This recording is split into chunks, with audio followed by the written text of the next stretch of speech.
पंडित से कहा कि ये बताओ, ये आसमान में अल्लाह है, ईश्वर है, और ये परमेश्वर है, इनमें कौन बड़ा है? अब पंडित था तो उसको तो जवाब देना था कि ईश्वर बड़ा है। उसने कहा ईश्वर बड़ा है। तो उसने कहा अगर ईश्वर बड़ा है तो मंदिर में क्यों पड़ा है फिर वो? तो उसने कहा तो मंदिर बड़ा है। उसने कहा मंदिर बड़ा है तो धरती पे क्यों पड़ा है फिर वो? उसने कहा तो धरती बड़ी है। तो वो हिंदुओं के साथ बैठता होगा। उसने कहा कि मैंने सुना है भाई धरती अगर बड़ी है तो शेषनाग पे क्यों टिकी है? उसने कहा शेषनाग बड़ा है। बोला शेषनाग बड़ा है तो फिर शिव के गले में क्यों पड़ा है? बोले शिव बड़ा है तो पर्वत पे क्यों पड़ा है फिर वो? बोला पर्वत बड़ा है तो हनुमान लेके क्यों उड़ा है उसे? बोला हनुमान बड़ा है तो राम के चरणों में क्यों पड़ा है? बोला राम बड़ा है तो सीता के पीछे क्यों पड़ा है?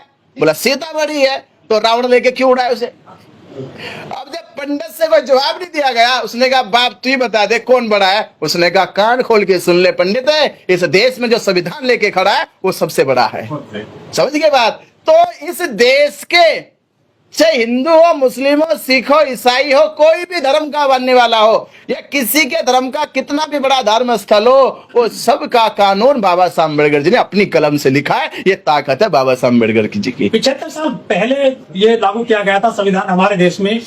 ये हम कह रहे हैं कि बाबा साहब नहीं लिखे हैं। ये 75 साल से कहाँ सोए हुए थे जो उनको अब याद आया कि संविधान को बाबा साहब नहीं भीमराव लिखे? अरे तो ऐसे बेवकूफ लोगों को, मूर्ख लोगों को मैं अभी सुनना था कि धीरेन्द्र शास्त्री नाम का अपने एक महाराज का बयान दे रहे, करपत्री महाराज को 1966 में उनका मर्डर हो गया। उनका हैसियत क्या है? हम तो उनसे पहले छोड़ चुके भाई। हमने तो पहले बहिष्कार कर दिया। इसको आज आंखें खुल रही है।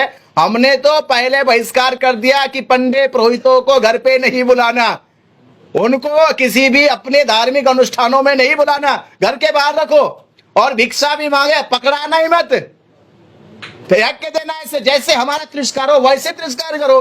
तो ये आज अगर हमने तो वर्षों पहले बहिष्कार कर दिया, और आपने देखा कि पूरे देश में ब्राह्मणों को किसी भी देश के शेड्यूल कास्ट के घर पे बुलाया नहीं जाता, किसी पूजा में नहीं, किसी पद्धति में नहीं, किसी शादी में नहीं, किसी संस्कार में नहीं। तो हम तो पहले बहिष्कार कर चुके हैं, और लगातार देश में बहिष्कार हो रहा है कि ब्राह्मण मुक्त पाखंड मुक्त देश बनाया जाए। ये तो बहिष्कार चल ही रहा है।